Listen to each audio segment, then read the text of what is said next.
Ada satu jemaat pernah menceritakan tentang perjalanan hidupnya kepada saya, dan perjalanan hidup ini cukup miris, tetapi ini yang terjadi di dalam kehidupannya.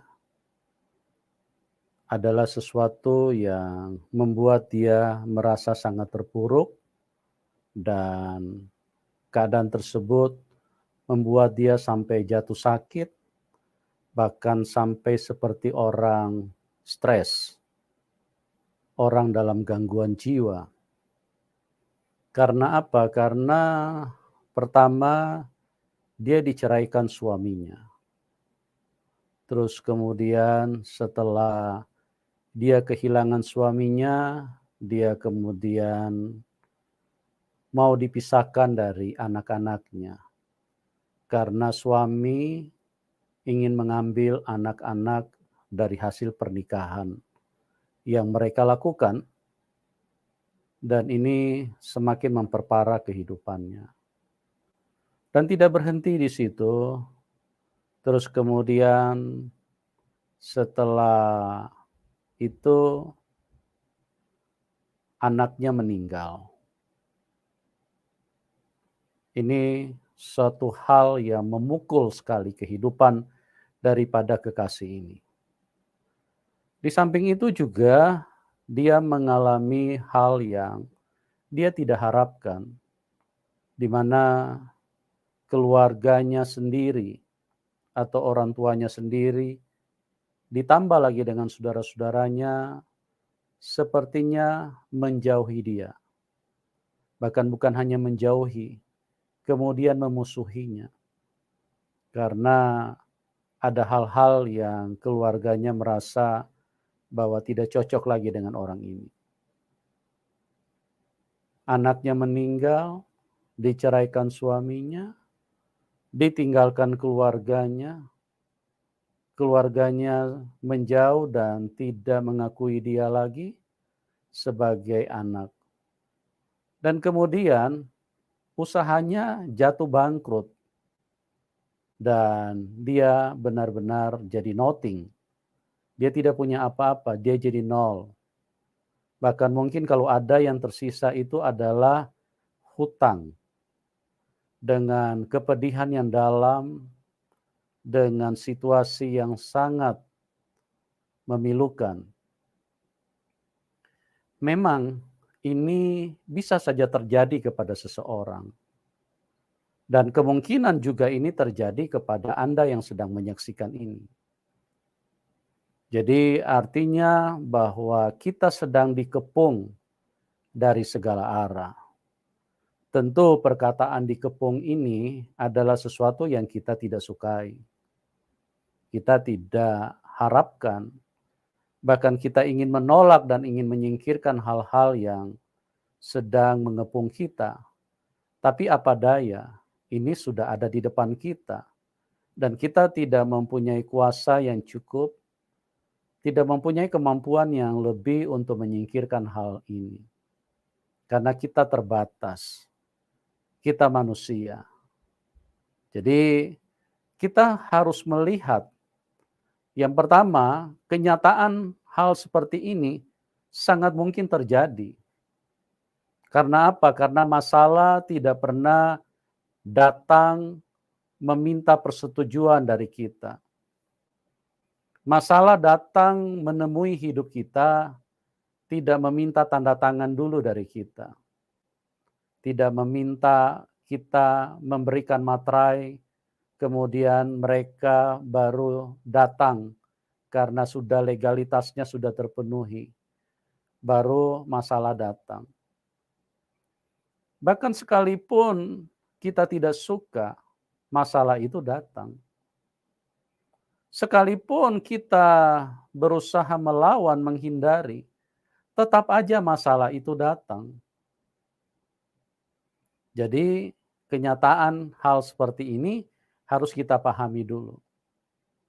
Karena memang masalah itu adalah suatu hal yang menjadi isi, menjadi konten daripada dunia ini. menjadi volume daripada dunia ini.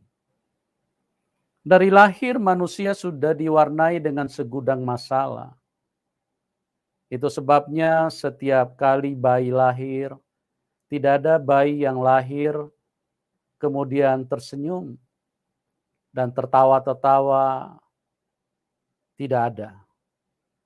Anda boleh cek di seluruh dunia, Anda boleh tanya kepada seluruh rumah sakit, kepada semua petugas perawat. Tidak pernah ada bayi, begitu dia lahir, dia langsung ketawa-ketawa dengan bersukacita. Bayi yang lahir itu mereka lahir dengan keadaan yang menangis, bahkan menjerit-jerit. Kenapa? Sebenarnya dunia kesehatan tidak memahami. Mereka berpikir bahwa itu adalah proses kelahiran. Itu adalah proses alami. Sebetulnya itu bukan proses alami, tapi itulah kenyataan. Anak kecil, bayi, masih sangat sensitif terhadap keadaan dunia ini. Dunia yang begitu jahat, dunia yang begitu mengkhawatirkan, dunia yang begitu membahayakan. Ya, karena masalah di mana-mana. Sehingga bayi yang belum bisa berbicara, hanya dengan perasaan yang mereka bisa tuangkan dengan tangisan. Itulah kengerian yang terjadi di dalam dunia ini. Setelah dipegang orang tuanya, setelah dielus orang tuanya, dibelai orang tuanya, baru dia mulai merasa tenang. Dia mulai merasakan aku tidak sendirian. Ada orang lain di sampingku. Sebetulnya ketakutan yang begitu luar biasa. Sekali lagi konten daripada dunia ini adalah masalah. Isi daripada dunia ini adalah suatu yang membuat Anda bisa stres. Hidupmu bisa terjadi gangguan jiwa. Ya, kalau kita memperhatikan bagaimana Tuhan Yesus lahir, itulah kenyataan. Sampai Tuhan Yesus pernah berkata di dalam Matius 8 ayat 20. Serigala punya liang, burung punya sangkar. Tapi anak manusia tidak punya tempat untuk membaringkan kepala.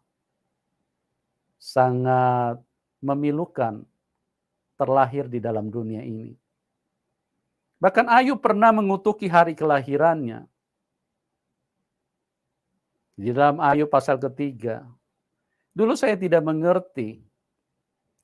Sebelum saya masuk lebih dalam, membangun hubungan yang manis dengan Roh Kudus, saya berpikir bahwa Ayub ini adalah seorang hamba Tuhan yang tidak tahu bersyukur. Seorang tokoh rohani yang tidak rohani menurut saya pada waktu itu. Karena apa? Karena dia berkeluh kesah tentang hari kelahirannya. Dia mengutuki hari kelahirannya. Setelah saya mengerti Tuhan memberikan pewahyuan, ternyata Ayub inilah hamba Tuhan yang memahami kebenaran. Ayub sedang menceritakan kondisi yang dia hadapi.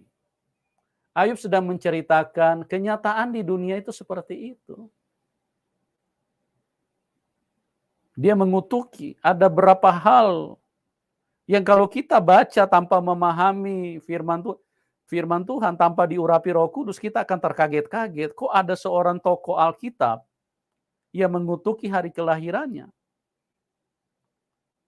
Bukankah orang bersuka cita pada hari kelahirannya? Ya, orang yang bersuka cita pada hari kelahirannya adalah orang yang tidak mengerti kebenaran. Dia tidak mengerti kebenaran. Makanya merayakan sebagai sukacita besar bahwa dia sudah lahir. Sebetulnya tanpa sadar manusia sedang membawa anak-anaknya kepada penderitaan besar. Karena masalah demi masalah akan terus datang. Masalah demi masalah akan terus mengepung hidup seseorang. Masalah demi masalah akan menghimpit, akan membuat engkau berteriak, akan membuat engkau keluar air mata banyak, akan membuat engkau sakit hati, akan membuat engkau merasa tertekan di dalam hidup ini, akan merasa stres di dalam hidup ini. Bahkan sampai nanti engkau berkata, seperti yang dikatakan oleh Tuhan, serigala punya liang, burung punya sangkar, tapi anak manusia tidak punya tempat untuk membaringkan kepalanya. Betapa tragis. Karena apa? Karena masalah yang bertubi-tubi itu membuat Anda tidak bisa tidur. Masalah yang bertubi-tubi itu membuat hidupmu tidak enak makan, teman. Masalah yang bertubi-tubi itu membuat Anda hilang sukacita. Ya, bahkan mungkin sekalipun Anda orang kaya, punya rumah mewah, di kamar mungkin pakai AC 2 PK, tapi tetap aja tidurnya tidak nyaman, gelisah, karena dirundung berbagai masalah di dalam hidup ini. Kita kembali lagi kepada peristiwa Ayub. Saya pikir, dan saya ulang-ulang merenungkan, kenapa ya ada tokoh seperti Ayub kok mengutuki hari kelahirannya. Dia mengatakan biarlah tidak ada cahaya pada waktu hari kelahirannya. Dan segala macam perkataan-perkataan yang bagi orang yang tidak memahami firman Tuhan, mereka akan kaget-kaget. Kalau Anda mau baca-baca di dalam Ayub 3, disitulah realita kebenaran yang sesungguhnya. Makanya firman Tuhan pernah berkata kepada manusia, berbahagialah si mandul. Oh, kalau kita memahami kebenaran, sebetulnya kita sedang mengurangi masalah di dalam hidup ini. Kita sedang mengecilkan apa yang namanya kepungan dari segala arah. Tetapi manusia tanpa sadar, manusia berpacu untuk melahirkan anak-anak daging. Sedangkan dunia ini adalah dunia yang jahat. Dunia ini adalah dunia yang sangat mematikan. Seperti kata firman Tuhan di dalam Yohanes pasal 3 ayat 16, karena begitu besar kasih Allah akan dunia ini, sehingga ia mengaruniakan anaknya yang tunggal, supaya setiap orang yang percaya kepadanya tidak binasa, melainkan beroleh hidup yang kekal. Artinya isi dunia ini adalah kematian. Hanya orang yang percaya kepada Tuhan yang bisa menemukan kehidupan. Hanya orang yang percaya kepada Tuhan Yesus yang bisa selamat.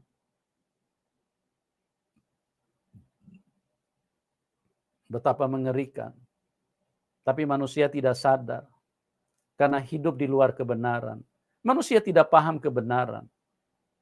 Alkitab itu adalah kebenaran. Kalau Anda mau jadi benar di dalam hidup ini, hanya Alkitab itu jawaban. Isi daripada Alkitab itulah yang membuat Anda melihat terang. Hidupmu, ya, hidupmu sendiri saja begitu banyak masalah yang kadang-kadang membuat kita stres sampai sakit. Seperti yang saya ceritakan di awal. Ada satu kekasih yang begitu memilukan hidupnya. Dan saya kira ada terlalu banyak orang yang seperti itu. Hanya karena mungkin tidak bertemu dan tidak bercerita dengan saya. Tapi kalau kita merenungkan, itulah kenyataan hidup ini. dikepung dari segala jurusan. Tidak enak sekali. Ya, makanya di dalam hidup ini kita harus kembali kepada firman Tuhan. Bagaimana kita harus berjalan supaya apabila kita tiba-tiba mengalami hal dikepung dari segala arah, kita bisa keluar menjadi pemenang. Kita tidak berteriak-berteriak dan kemudian menjadi stres dan menjadi tidak kurang waras karena hidup kita yang terlalu kacau. Karena masalah-masalah itu. Ya. Kita melihat dari kehidupan Tuhan Yesus waktu dia turun ke dalam dunia. Apa yang terjadi? Pertama, dia tidak diinginkan oleh manusia. Ya, dia tidak diinginkan. Dia ditolak. Semua pintu ditutup. Itu sebabnya dia harus lahir di kandang binatang. Masalah pertama. Masalah bertubi-tubi. Dikepung setiap hari. Waktu dia melayani, dia juga tidak diinginkan. Orang hanya menginginkan mujizatnya. Tapi orang tidak menginginkan hatinya. Orang tidak menginginkan kebenaran yang ingin disampaikan Tuhan. Hati Tuhan.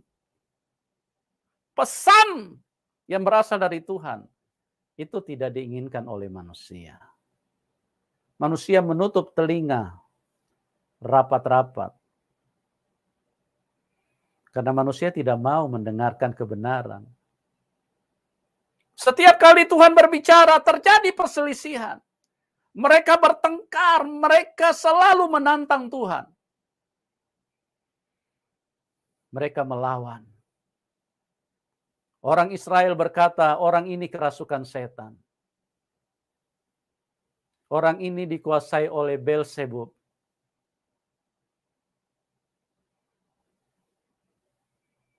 Orang tuanya pun berpikir, keluarganya pun berpikir dia tidak waras lagi. Ya, itulah penolakan-penolakan yang dialami. Jadi mereka hanya menginginkan mujizat Tuhan.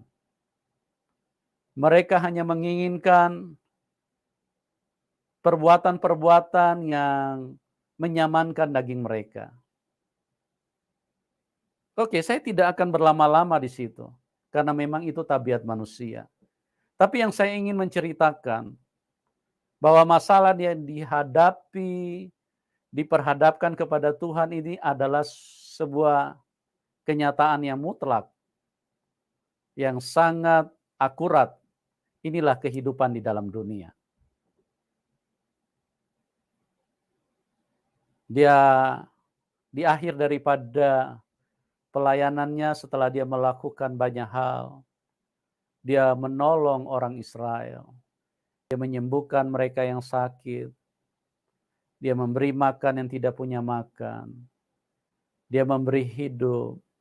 Dia menyembuhkan dari segala hal-hal yang tidak baik di dalam hidup manusia. Masalah datang bertubi-tubi. Dia dijual oleh muridnya sendiri. Dia dikhianati oleh muridnya sendiri. Datang dan itu yang terjadi. Membuat Tuhan benar-benar menjadi kepiluan yang luar biasa jika manusia menghadapi hal tersebut. Dia dijual. Dijual. Yudas ingin berkata bahwa uang lebih berharga daripada Tuhan.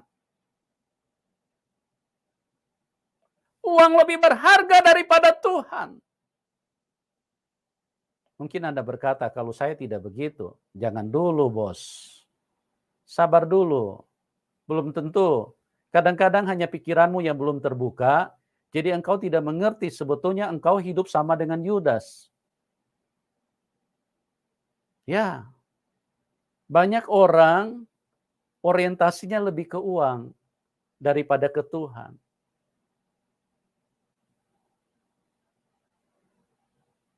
Kalau diundang pelayanan, dia hitung kalkulasinya jalan dulu. Kalau pelayanan di sini, amplopnya lebih tebal apa lebih tipis? Kalkulasinya mulai jalan. Kalau diundang berdoa oleh jemaat, kalkulasinya mulai jalan.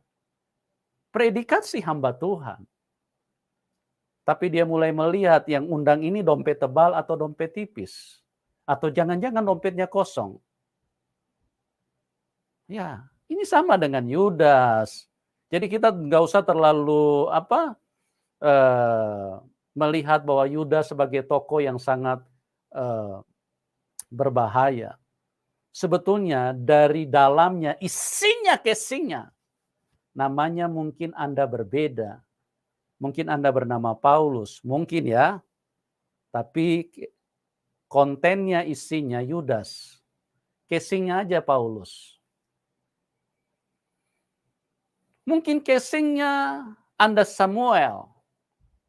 Tapi isinya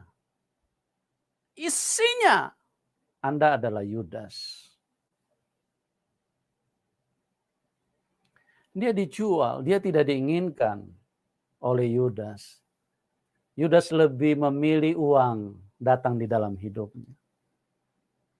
Ya, siapa dulu yang undang Anda berdoa? Siapa dulu? Kalau yang punya acara, yang undang, kalau rekeningnya gendut, belum selesai orang bicara, Anda sudah bilang, siap! Itu. Inilah yang casing mungkin sekali lagi casingnya mungkin Petrus, namanya Petrus. Tapi kontennya, isinya adalah Yudas. Nah, Yudas itu seperti itu. Ya. Jadi berhati-hatilah di dalam hidup ini. Yudas tidak menginginkan Tuhan. Betapa terlukanya Tuhan pada saat itu. Dia dikepung dari segala arah. Ya. Terus kemudian beralih ke Petrus. Petrus juga menyangkal dia. Di Taman Getsemani, Petrus menyangkal dia. Dia tambah ditinggalkan, dia merasa begitu. Inilah suasana dikepung dari segala arah. Waktu di Taman Getsemani, Petrus gagah perkasa. Dia berkata, aku sekali-sekali takkan menyangkal engkau. Sekalipun aku harus mati bersama engkau, aku tidak akan menyangkal engkau. Aku tidak akan goyah imanku. Ya, karena pada waktu itu Petrus masih bersama dengan Tuhan. Oke, saya tidak sedang membahas Petrus, tapi saya sedang membahas bagaimana ketika Tuhan dikepung dari segala arah. Petrus menyangkal.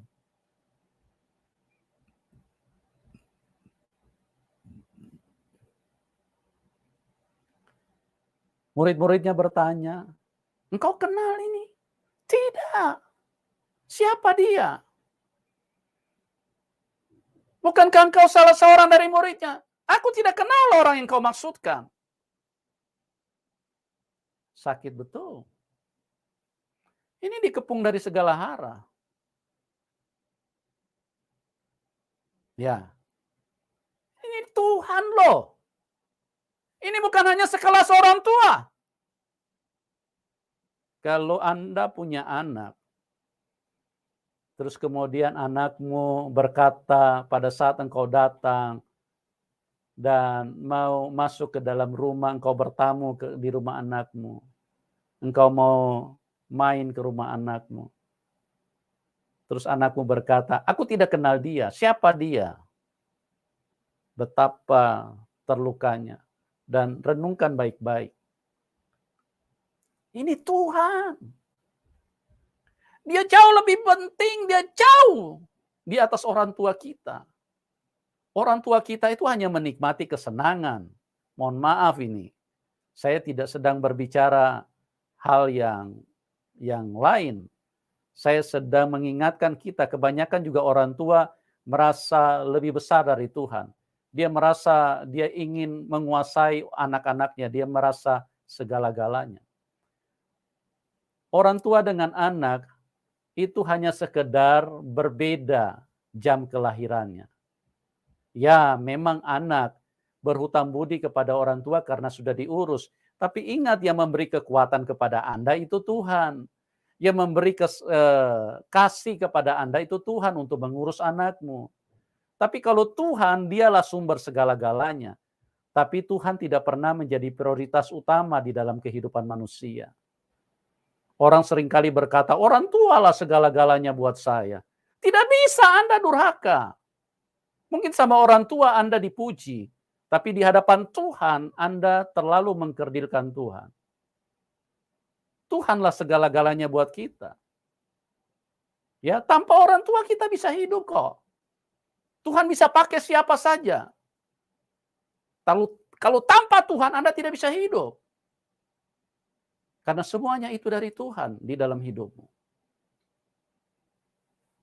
Jadi jangan terbalik-balik karena dunia ini sudah kacau.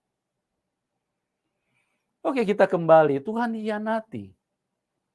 Dia dikepung. Petrus menyangkal. Petrus yang tadinya begitu bersemangat, orang yang paling pertama, murid yang paling membela, begitu habis-habisan. Di Taman Getsemani dia cabut pedang. Tapi saat di dalam momen proses salib, Tuhan Yesus dikepung dari segala arah.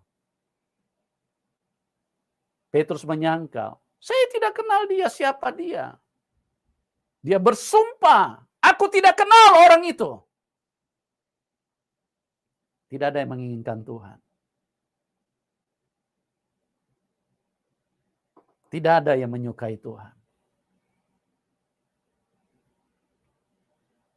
Kemudian apa? Murid-murid yang lain pun lari terbirit-birit meninggalkan Tuhan.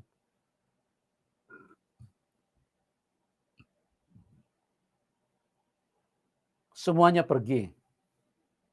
Semuanya hilang. Dan kemudian dia diserahkan ke pengadilan. Diserahkan kepada imam besar dulu. Kayafas. Berhadapan dengan Kayafas, dia bukan ditolak. Dia bukan diterima. Dia bukan dipuji oleh imam yang seharusnya orang yang melakukan pekerjaan Tuhan. Seharusnya mereka berkata bahwa inilah orang yang kami tunggu-tunggu. Inilah orang yang kami butuhkan. Malah Kayafas berkata, kita tidak perlu saksi lagi. Ia menghujat Tuhan. Ia menista Tuhan. Salibkan dia. Inilah kelompok-kelompok yang mengatasnamakan agama. Salibkan dia. Dia harus dihukum mati. Luar biasa. Dikepung. Diperhadapkan kemana saja masalah besar. Dia ditolak oleh Kayafas, imam besar. Apa yang terjadi?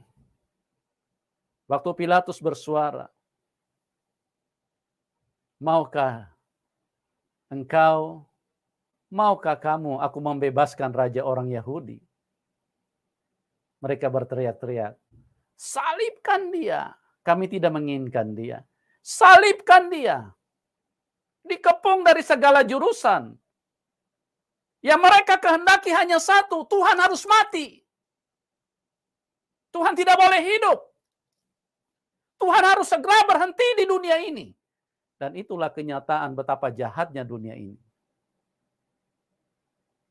Anda kalau tidak mengerti ini, Anda adalah orang yang hidup sia-sia di dalam dunia. Betapa jahatnya tipu daya dunia ini. Mereka berkata, salibkan dia. Kami tidak inginkan dia. Semua menolak dia. Imam besar. Dikembalikan kepada Pilatus. Pilatus kembalikan lagi kepada bangsa Israel. Bangsa Israel berteriak-teriak, salibkan dia. Biarlah darahnya ditanggung oleh kami dan anak-anak kami. Kami tidak menginginkan dia. Apa yang mereka inginkan dari Tuhan? Mereka mengepung dengan satu suara, dengan satu keputusan, bahwa Tuhan harus mati di dalam hidup ini.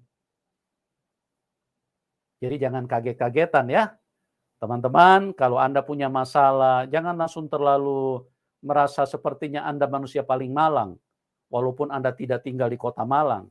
Ya, jangan terlalu merasa ini. Karena apa yang dialami Tuhan, itu adalah sesuatu kengerian yang membuka mata kita bahwa tidak perlu terlalu bersusah bersedih hati. Karena memang kenyataan di dunia ini sewaktu-waktu kita bisa dikepung dari segala arah. Ya, dia ditolak. Kemudian diserahkan kepada pasukan. Pasukan Romawi waktu itu juga tidak punya belas kasihan. Jadi dia dikepung, semua hanya menginginkan satu, dia harus mati. Dia tidak boleh hidup. Kalau yang saya ceritakan di awal tadi memang penderitaan. Dan itu juga sebuah kepungan yang intinya bahwa Anda tidak diinginkan hidup terlalu lama di dunia ini. Karena isi daripada dunia ini adalah kematian.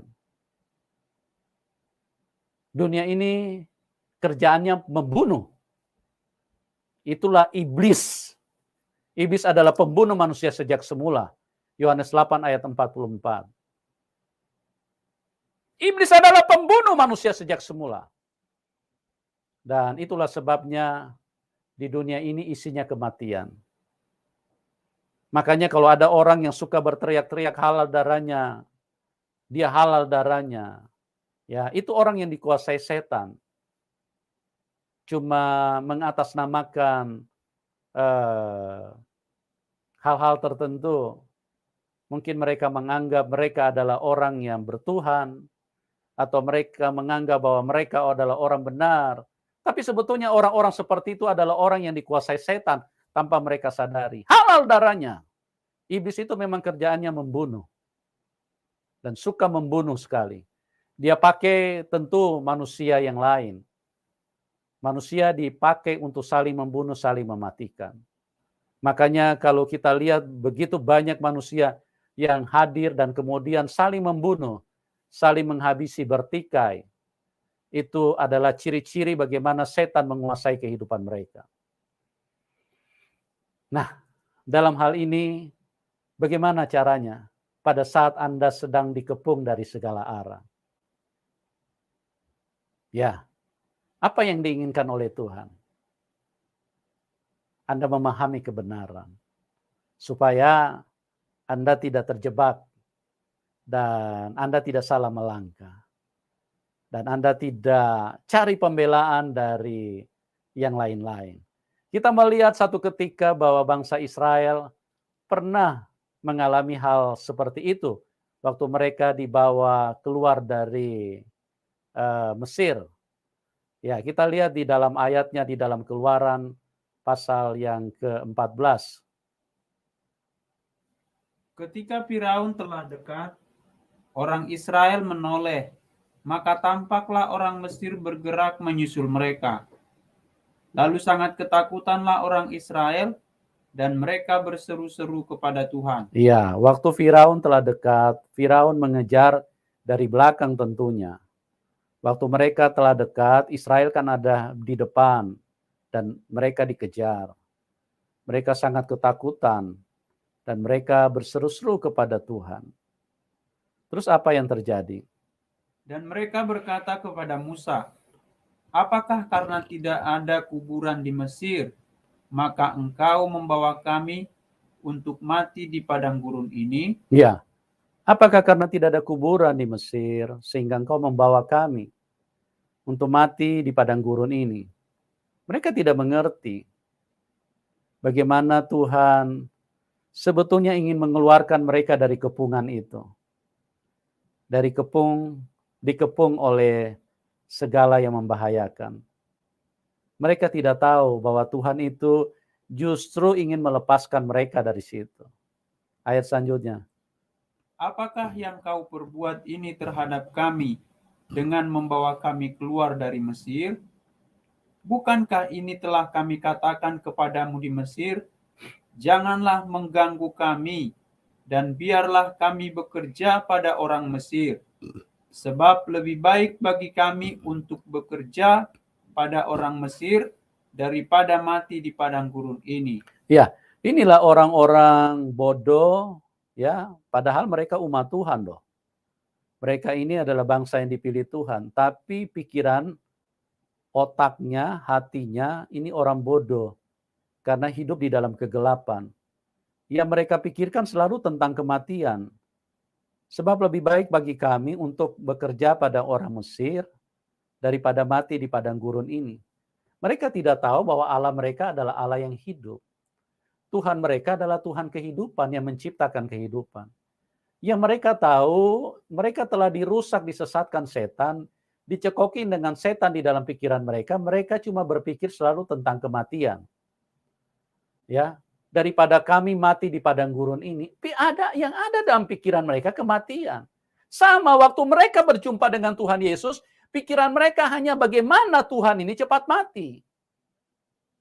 Coba lihat juga orang-orang Kristen. Kalau terdaftar di dalam satu gereja, urusannya urusan kematian. Ya, supaya nanti kalau mati ada yang urus. Dikuburkan secara bla bla bla bla. Ya, supaya ada yang melayat, ada yang melayani. Urusannya urusan kematian. Hei orang bodoh, dengar. Allahmu itu Allah yang hidup. Kita bukan berurusan dengan kematian. Kita ini dipanggil untuk hidup. Berurusan tentang kehidupan. Tuhan Yesus pernah berkata kepada seseorang, biarlah orang mati menguburkan orang mati. Orang mati bukan urusan kita, kematian bukan urusan kita. Ya, jadi jangan oriented pikiran, pusat pikiran kita hanya tertuju kepada kematian. Tuhan sedang ingin menghidupkan mereka, membawa mereka keluar dari kematian dari Mesir, di mana mereka mati. Kalau mereka terus berada di Mesir, tapi mereka punya pikiran, lebih baik kami mati di Mesir daripada kami mati di padang gurun ini. Coba lihat. Ini otak error semua. Pikirannya kematian terus. Ya. Tuhan ingin menghidupkan. Tuhan ingin supaya aku datang supaya kamu mempunyai hidup dan mempunyai dalam segala kelimpahan. Iblis datang hanya untuk mencuri, membunuh, dan membinasakan. Ngeri kenyataan. Kalau manusia tidak mengerti kebenaran. Sekalipun Anda orang Israel. Ya, apa sinonimnya? Apa relevansinya dengan angkatan sekarang, dengan dunia sekarang? Anda orang Kristen. Ya. Orang Israel itu orang Kristen. Kalau sana Israel jasmani yang ada di Timur Tengah. Anda orang Kristen itu adalah orang Israel rohani. Ya. Jadi sekalipun Anda Israel rohani, tapi kalau urusanmu hanya urusan kematian, maka Anda nanti tidak layak untuk hidup bersama Tuhan. Karena ini adalah kebenaran firman Tuhan. Oke, kita lihat seterusnya. Tetapi berkatalah Musa kepada bangsa itu, Ya. janganlah takut, berdirilah tetap, dan lihatlah keselamatan dari Tuhan, yang akan diberikannya hari ini kepadamu. Sebab orang Mesir yang kamu lihat hari ini, tidak akan kamu lihat lagi untuk selama-lamanya. Iya. Tenanglah, jangan takut, berdirilah tetap. Dan lihatlah keselamatan dari Tuhan. Tuhan sedang ingin menyingkirkan kepungan itu. Supaya Anda tidak dikepung terus. Jadi pada saat kita dikepung dari segala jurusan, itu berarti kita sedang mendekat kepada Tuhan. Artinya kita membuka mata kita sadar bahwa kita adalah terlalu lemah. Makanya cari Tuhan kalau sudah ada masalah begitu. Bukan cari psikiater, bukan cari selingkuhan, bukan cari teman-teman hanya untuk bercerita. Hanya buang-buang waktu. Teman memang bisa apa? Kalau Anda punya masalah, cari Tuhan. Coba lihat Musa. Dia berbeda kan? Dia berkata tenang karena dia cari Tuhan setiap hari. Bangsa Israel cari apa? Menari-nari dengan dunia ini. Di padang gurun mereka buat berhala-berhala, menciptakan kesenangan-kesenangan duniawi. Ya, jangan seperti itu. Akhirnya Anda tidak punya Tuhan. Nanti kalau tidak punya Tuhan, kerjaannya gemetar terus, ketakutan, bahkan semakin Anda stres, sebetulnya semakin cepat dekat dengan kematian. Karena Anda hidup tidak sesuai dengan rancangan Tuhan. Tuhan ingin menyingkirkan itu. Ya, kalau sudah punya masalah, datang kepada Tuhan. Jangan sampai dikepung sampai Anda akhirnya salah mengambil keputusan. Musa, dia dikepung di depan laut, di belakang Firaun. Tapi apa kata Musa? Jangan takut. Musuh yang kamu lihat hari ini tidak akan kamu lihat lagi untuk selama-lamanya. Oh, luar biasa kan rancangan Tuhan? Pada waktu engkau dikepung dari segala arah, letakkanlah pandanganmu bahwa ada Tuhan di situ. Tuhan tetap setia. Selama engkau cari Tuhan, Tuhan akan turun tangan. Tapi kalau engkau cuma kerjaanmu berteriak-teriak, maka itulah kematian bagi hidup manusia. Karena apa? Karena musuh tidak takut pada teriakanmu. Sekalipun engkau berteriak-teriak, pakai toa, pakai apalah, semakin besar suaramu, musuh tidak akan takut. Ya, musuh itu cuma takut kalau Tuhan hadir di dalam hidupmu. Makanya di dalam hidup ini bagaimana caranya engkau menghancurkan benteng-benteng pengepungan, segala pengepungan yang bisa membahayakan hidupmu. Yang pertama, jangan perbanyak tidur, teman. Ya, rajin-rajinlah berdoa. Rajin-rajin menyembah Tuhan. Waktu di Taman Getsemani, Tuhan Yesus pun mengalami hal yang sama, dikepung dari segala jurusan. Dari segala arah. Makanya semalam-malaman Tuhan berdoa, Tuhan tidak tidur. Ya, jadi tahulah berperang yang baik. Jadi tahulah bagaimana caranya untuk supaya kepungan itu bisa engkau lewati. Dan engkau bisa keluar dari kepungan itu. Musa berkata, tenanglah hari ini, jangan takut musuh yang kau lihat hari ini, tidak akan kau lihat lagi untuk selama-lamanya. Ayat selanjutnya. Tuhan akan berperang untuk kamu dan kamu akan diam saja. Ya, ayat 14, Tuhan akan berperang untuk kamu dan kamu akan diam saja. Tuhan akan berperang. Makanya perbanyak berdoa. Jangan perbanyak tidur. Jangan perbanyak main game. Jangan perbanyak kongko-kongko. Kongko-kongko itu kurangilah waktunya. Tidak ada manfaatnya. Kongko-kongko lah dengan Tuhan, bicara dengan Tuhan, itu jauh lebih penting. Jangan naluri-naluri kedagingan, karena kita ini manusia daging. Kita senangnya kumpul dan bercerita dan ngobrol-ngobrol terus dengan sesama daging. Kita tidak pernah cari Tuhan. Ingat, hanya Tuhan yang bisa melepaskan kita dari kepungan itu. Tuhan Yesus berkata, aku tidak sendiri, tapi Bapa bersama dengan aku. Ini adalah sebagai contoh yang jelas bagaimana waktu Tuhan menjadi manusia, dia selalu berkata, ada Tuhan, ada Bapa bersama dengan aku. Hiduplah di dalam kemenangan, sekalipun Anda dikepung dari segala jurusan, bukan pengepungan itu yang menjadi masalah, tapi dengan siapa Anda berdiri. Kalau Anda berdiri bersama dengan Tuhan, Anda akan berkata, lihatlah keselamatan yang dari Tuhan. Musuh yang kau lihat hari ini, tidak akan engkau lihat lagi untuk selama-lamanya. Karena apa? Karena Tuhanlah itu sumber kemenangan. Tuhan Yesus memberkati dan salam kemenangan. Amin.